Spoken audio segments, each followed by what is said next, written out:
And I remember one day I did walk into his office with a very purposeful attitude and said, "We have to talk because I'm about to break." She told me she was about to break. That got my attention because I was very oblivious to what was going on and just how overwhelmed she was. We also talk a lot about not weaponizing things in the business to let them affect your marriage. The business can fail, but the marriage cannot. Sometimes one feels like they're getting walked all over by the other in the couple. Sometimes one feels like the other one isn't trying hard enough and they feel like they're trying to drag them along. They can both be looking at the same experience and thinking about it completely different ways. There's two distinct individuals, obviously, two personalities. Matter of fact, many times the opposites attract. So there may be a lot of things that are different about the husband and wife, but together they complete one another.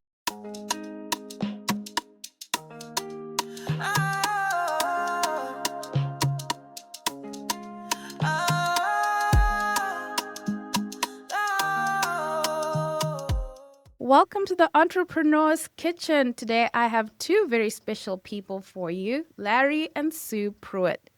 It's taken a lot to get to meet and to have this conversation happen, but thank you so much for being patient and being willing to show up for me and the audience in this way.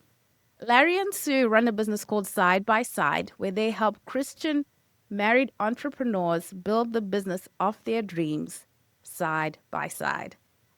It's poetic. It's poetic. I love it. Larry, please, and Sue, go ahead and let them know what you're about, please. Yeah, thank you so much for having us. We're really excited to be on with you here today. Yeah, absolutely, Priscilla. Thank you so much. And as far as what we're all about is we literally want to help end divorce among Christians. And our experience is working together as a couple as well as being married for nearly 36 years now. We want to help people thrive in their marriage, even as they're building their business. Marriage by itself has a lot of opportunities and a lot of stressors. And you pile owning a business together on top of that, and there's some really unique challenges that come along. And our desire is to help couples thrive together in their marriage, get better at communication, get clarity on where they are going so they can confidently move forward and help them to grow both their business and their marriage. We're here for it. It's one of those things people don't talk about enough. Mhm. And sometimes people build the business at the expense of their family. People create business success at the expense of their marriages. And the devastation of that, no amount of success can fix that or restore that. So I'm so excited to be speaking to both of you. I came across your video on YouTube.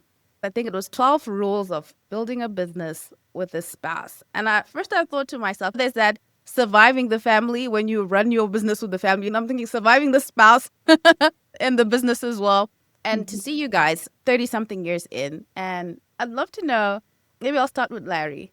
Of the rules of building a business with your spouse, which one created the biggest challenges? Yeah, I would just say managing expectations is one of the biggest challenges that we first went into owning the business together. So making sure that you've got those expectations clear is one of the most important things that you can establish. If you're getting ready to go into starting a business, it's great to have that foundation ahead of time. But if you're already in the business, it's good to take that step back and to get that established. But one of the things that happened for us is that Sue would come into the office where we're at right now, and I would be working, and Sue would just walk in and just say, I've got something to say. And she would just tell me whatever was going on or something that was on her mind. And I would turn around and I would start responding to that. And I would start maybe telling her something else. Okay, cool. You're here. We're going to have this conversation. And she's thinking her expectation was, I've got 15 seconds and I'm going to drop this and I'm going to walk out. And my expectation was, we're going to sit down and have a conversation. And so it actually created a little bit of strife, a little bit of difficulties. And at some point we had to say, Sue will now come in and just say, I've got 15 seconds and I want to say this and I don't have time for a response. And I'm good with that. I'm good with that because my expectation is lined up with that. And then from my standpoint, there's times where I'll say, I need to have a more lengthy conversation. So are you available now? or do we need to get something on the books and schedule that? But once you're on the same page with that, then it works out great. But when one's going one way, the other's going the other way, then it creates all kinds of challenges, problems. Absolutely. I can see the different personalities when you just said that, because I can see someone must be really fast paced, want to get things done, especially I read you homeschooled. So Yeah. I'm thinking in terms of time, you just want to knock things out and keep things moving because things are waiting on you. And the person running the business is, okay, let's think this through, but you don't have the time to think this through. I'm interested to know from your point, Sue, like, how was that playing out for you, and what did you guys gain from that? Oh, it was so fascinating to experience it and now to look back on it, because it was not only that, because yes, a lot of it was I have to get back to the kids because we're homeschooling, I've got house chores, all those things going on. But another aspect of what happened was I had actually started the business before Larry came home from his corporate job. So when he came home, I was expecting to offload everything onto him for the business, and I was going to go back to just doing home stuff, just doing homeschool, taking care of the house, that kind of thing. But he needed some time to get ramped up and up to speed. And it took a lot longer than what I had expected it to take. And I was starting to really feel that burden of trying to do everything myself, is what it felt like, even though it probably wasn't 100% that, but that is what it felt like. And I remember one day I did walk into his office with a very purposeful attitude and said, "We have to talk because I'm about to break." And when I said those words to him, that really got his attention. And that was probably the first conversation that we had at that point about what we were expecting and how we could move forward from here, so that neither one of us felt overburdened, neither one of us felt ignored, neither one of us felt like we weren't getting the things done that we needed to get done. And so that very much was a very important conversation to me. And I'll just add to that is that's also where we really clearly defined our roles Yeah. in the business. Because again, so these two things are tied together, the expectations of what the roles are going to be. And we had just gone into it, both of us assuming different things. And so when we sat down, whenever she told me she was about to break, that got my attention because I was very oblivious to what was going on and just how overwhelmed she was. And then we realized that we needed to define those roles. Yeah. And I took on a lot more of the business aspect, the hands-on part of the business, and things really smoothed out for us once we got those things Yeah. taken care of. We already got into number two. I think setting those expectations and then defining your roles. I think those are so important because it's easy to see when people duplicate efforts and everyone does things their own way, and how that can create, not that one way is better or the other way is better, it's just we all do things differently. And when we try to do the same thing, I can see how that can cause tension, on top of the fact that it's not just a work situation where you get to go home and not see that person and then you can totally hate everyone you work with. You still Exactly. Very true. still need their help at dinner time. You still need their help to put the kids to bed. So Yeah. that's a different dynamic. I laugh, but it's great to have these kind of conversations. Now I'll go to Sue and to see from your side, what was the number one rule that you feel either built everything else or was a challenge for you? I think that probably one of the things that really helped me as we moved into this area of working together, and I always say I don't have much of a business mind, but one of the things that we did was very early on, we gave each other what we called veto power. We each had a 51% vote when it came to putting the brakes on something. And I knew I was never going to be pulled into a decision against my will regarding the business. Now we have areas that it's my domain or it's Larry's domain, and we also have authority in those areas to make decisions. But when it came to big decisions that we needed to make together, we gave each other the right to say, not right now, if we weren't comfortable moving forward on it. And that gave me a lot of security, knowing that I was not going to be, like I said, pulled into something against my will. Larry knew that I wasn't going to go off with some harebrained idea and just push him into doing something that he knew was really foolish. And that has worked really well for us. It hasn't been used very often, but it has really helped with just my comfort and security level with him and with our business. Oh, that's pretty good. How did you land on that sort of veto power? I can imagine two entrepreneurs. Entrepreneurs tend to get swept away with ideas, and especially now with the many trends online and how you can make things happen. So I can imagine how that veto power must have been very important in keeping the balance in your marriage and in your family. I don't remember there ever being an issue that made that come up. It was just as we were discussing how we were going to make decisions about the business, probably in that discussion about our roles Yes. and how are we going to make decisions, we settled on that because that made both of us feel like we knew we would come to decisions to move forward on things together that way. And You it works. Yeah. And I think a component of that is my experience in the corporate world was many times I had this responsibility, but I did not have the authority to actually carry out that responsibility. And I found it very frustrating. And so that's one thing when we started talking about the roles, we just said, whoever's in charge of this has complete charge of this. But then we recognized that there were some areas that neither one of us really should have complete authority on it. Neither one of us should be able to completely change our business model. Neither one of us should be able to go out and take a loan or to open up a new bank account. Or we didn't want anything that would be even hinting at I'm pulling a different direction from her or I'm trying to hide something from her. Anything that would hint like that, we knew that would be damaging to the relationship.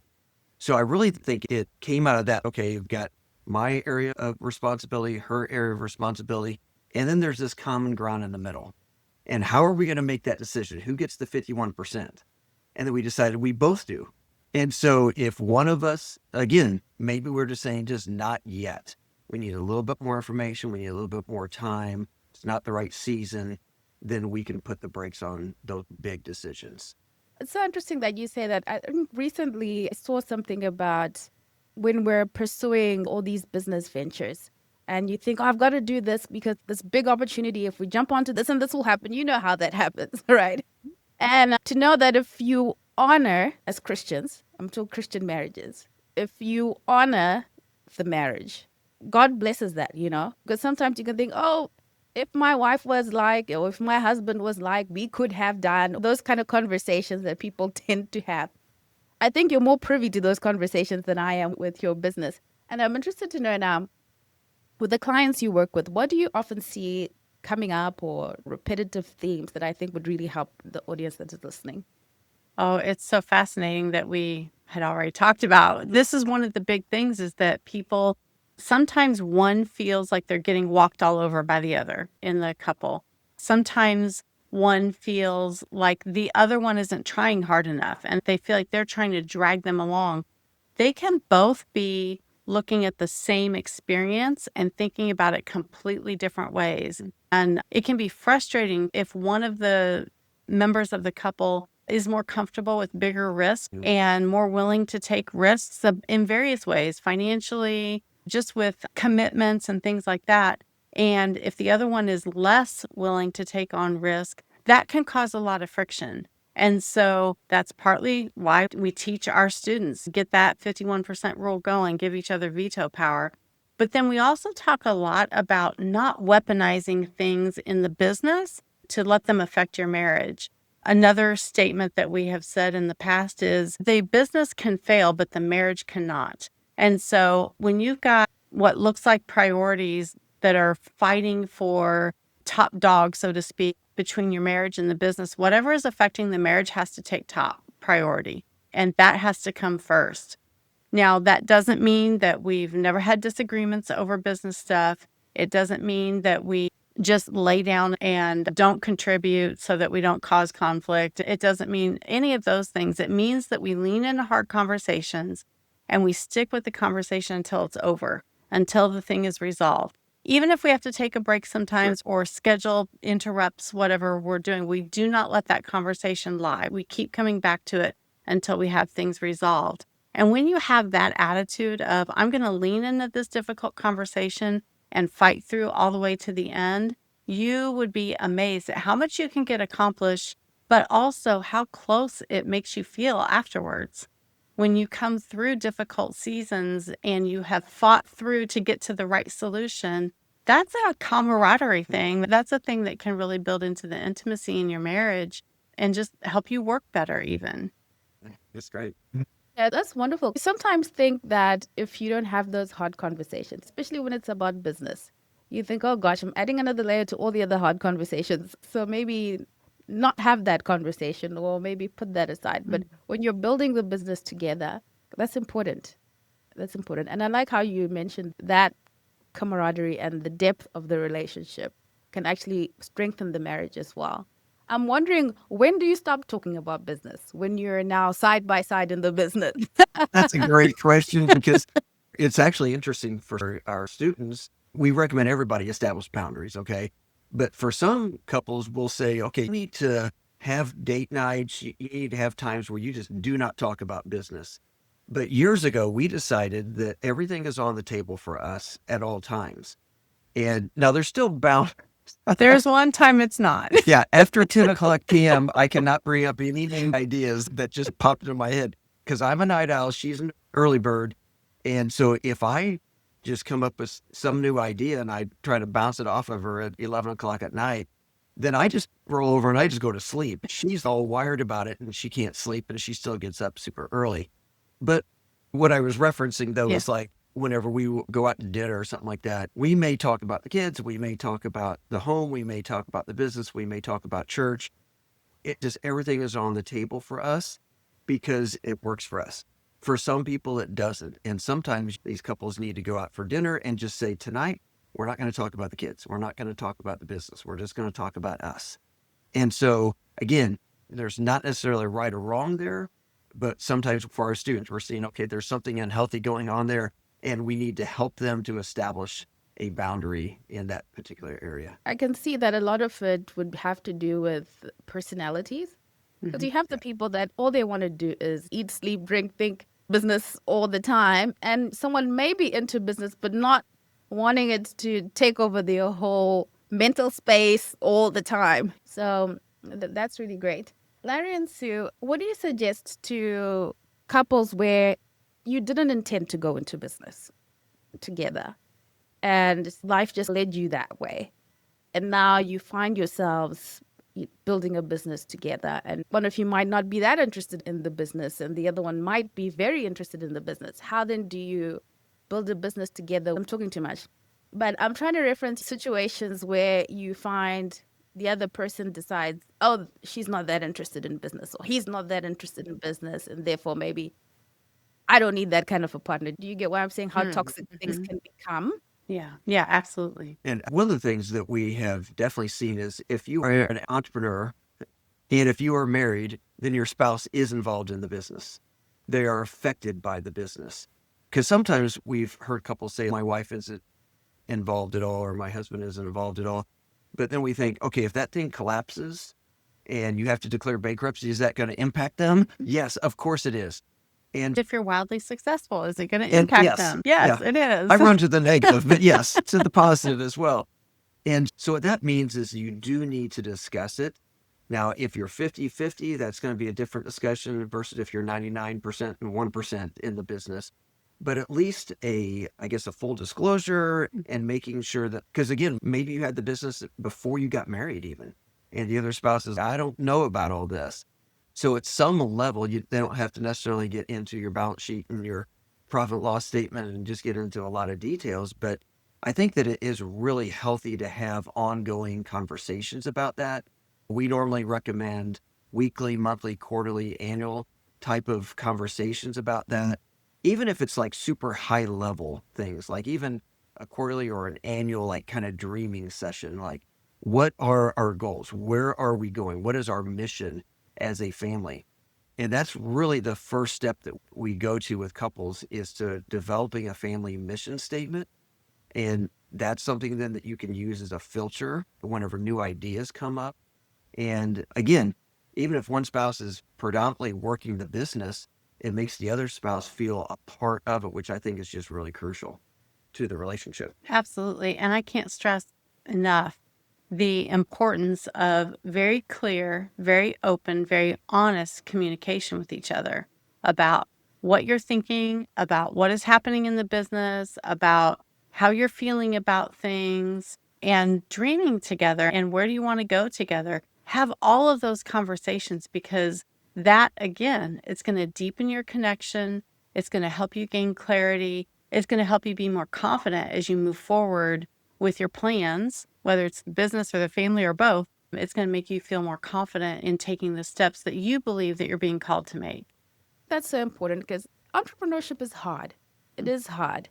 And I can imagine if it becomes your thing and yet you're married and you have a whole world of roller coaster emotions, success and failure and all these things happening in your little world, but you are affecting the family, you're affecting other people when you're going through all those emotions.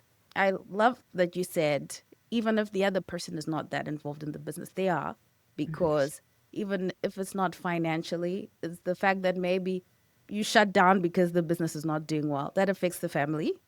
You are locked up in a room trying to accomplish whatever you're trying to do. That affects your marriage and your partner. So they are always impacted by the things you do in the business.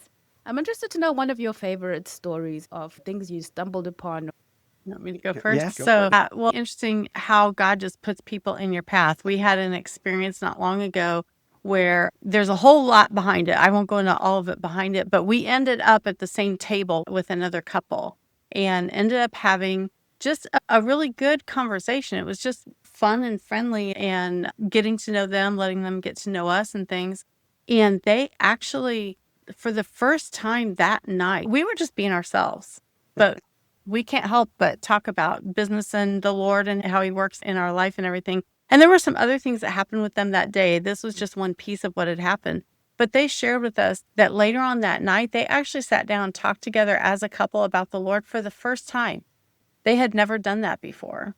And so that was really exciting to know that we were able to influence them in that way.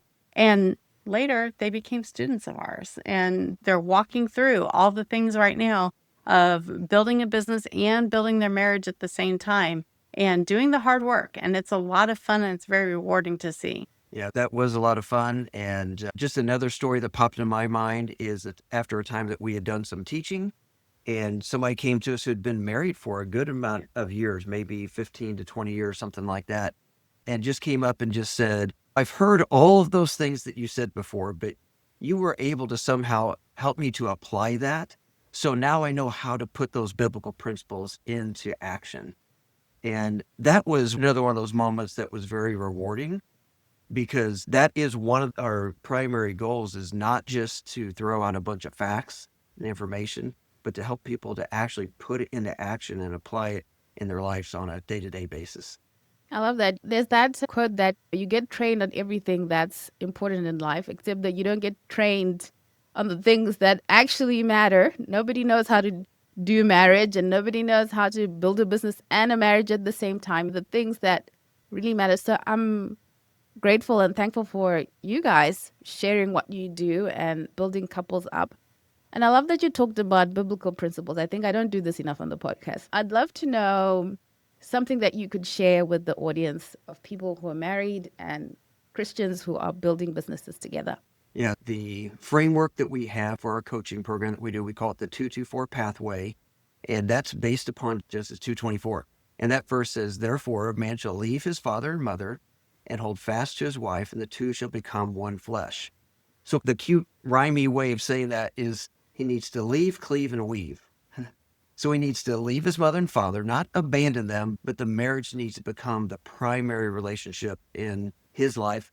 And it's implied also in the wife's life, but she's a little bit more prone to just be natural in Mhm. doing that. So leaving and then cleaving, so holding fast.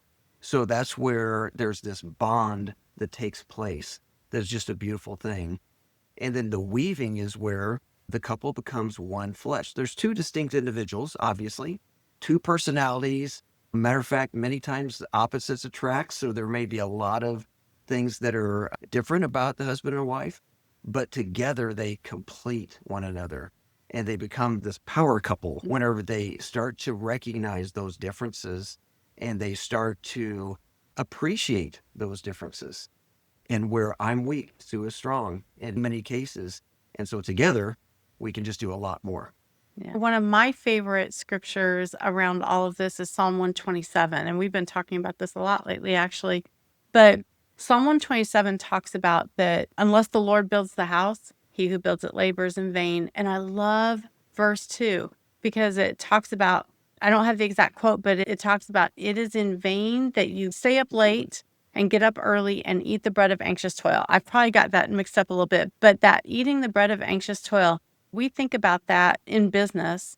It's really easy to get caught up in staying up really late and stressing out over, oh, how do I get one more sale, or how do I make this work, or whatever, or get up early and just get right to work and keep doing what I got to do because I got to grind this out.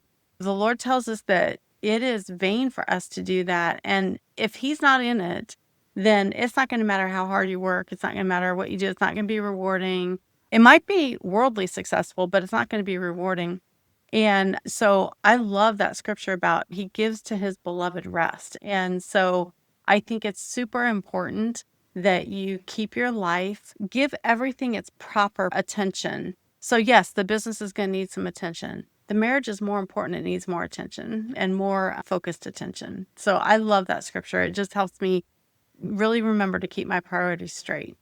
I love that. Thank you so much for sharing that. Immediately, I thought of especially the younger people, much younger than us, who are growing up in this kind of develop yourself. And if you want to be an entrepreneur and you've put in all this time to work on yourself, and then you enter a marriage where maybe the other person hasn't followed the same pathway as you, and trying now to create one world from those two different experiences. I think the work that you guys do and the message that you have is something that's so important for young people, people who've been married, people who've been doing business for a long time, even for professionals. There are people who have built their careers at the expense of their marriages and their families. So thank you so much. Larry and Sil, if you can just give us, both of you each, just something for them to remember, as well as letting them know how to follow you. Yeah, what you just said was just really resonating with me because especially people are getting married later now. And so that means they're more established in their professional career. Again, maybe they've had a business going for a while. And being married is tough because there's two different people, two sinners who sometimes there's a conflict that happens there. And I think most people still go through some premarital counseling before being married. I think that's less often than what it should be. I think everybody should go through premarital counseling. But then once they say, I do, everybody just says, good luck. We'll see you later. Hope this works out for you. And we talk to so many couples who are, especially in those first 10 years of marriage, and there's just really a lot of struggles that go on there. That is a great time for us to work with that couple because so they had the premarital counseling. Now real life has hit them. Maybe there's a business involved and that adds that extra layer of stress. But now is the time for that couple to get that really that biblical foundation established, to make sure they're on the same page as a couple, to make sure that they understand each other. One of the most challenging verses in the Bible, in my opinion, is 1 Peter 3:7. And it says that a husband is to live with his wife in an understanding way. And that's like a little bit of a joke for a man to understand a woman. How in the world is that possible? But I'm telling you, it is possible. But it takes work and it takes dedication and it takes a lifetime as well. A big part of what we do is we help the couples to understand themselves and to understand each other better as individuals. But then they come together as this perfect match that God has put together where they complete one another. And so I think the main thing that I want to kind of wrap up this to say to people here at the end is I want to encourage couples. If you're going through struggles, it's worth the fight to save your marriage. It's worth the work that it takes to have a strong, successful marriage. In Ephesians 5, God could have chosen any earthly example that he wanted to represent Christ's relationship with the church, but he chose marriage. And so if you look at the last part of Ephesians chapter 5, it talks about that the husband represents Christ. No pressure, guys. And that the wife represents the church. A lot of pressure there as well. And so when we think of marriage that way, we see the value that God puts on it, and the world is watching. And so we can be a representation to the whole world about Christ and the church. And so I just want to encourage couples to do the hard work, have the hard conversations, and to make sure that your marriage is strong and represents Christ well. I don't think I can add to that. That was pretty awesome. Thank you so much, Larry and Sue. Please, to the audience, your website, I'll link it in the description. And are you guys active on social media, or where can people learn more about you? Yeah, you can find us on Facebook, also Side by Side Business on Facebook. Yes. So I think the main thing would be to get the Connect card. So this is a gift we'd like to give people who tune into this podcast. It's a set of connection cards that it's basically like 56 different questions. You pull out one a day, and some of them are fun. Some of them are about marriage. Some of them are about business. Some of them are serious. Some of them are, like I said, funny or humorous. And it's just a chance to make sure that you connect on a personal level every single day. And so you can get those cards at sidebysidebusiness.com/connect. And that's where you can sign up to get those cards. But that's just a really good way to initiate some connection. It might spark some conversations that you haven't had yet and allow you to dive into some things a little bit deeper if you want to. But you can keep it really short and sweet if you want to also. It's pretty flexible. No, that sounds really good. Because I know some people like, I've been with him for years. What am I going to talk about? Get the cards. Right. Absolutely. I've heard all her stories. No, you haven't. Get the cards. That's Get right. some new stories. Discover something new. Sidebysidebusiness.com. Thank you so much, Larry and Sue. Thank you for the work you do. And I think you'll bless a lot of people. And it's great work that you're doing. So thank you so much. Thanks so much, Priscilla. Yeah, thanks for having us.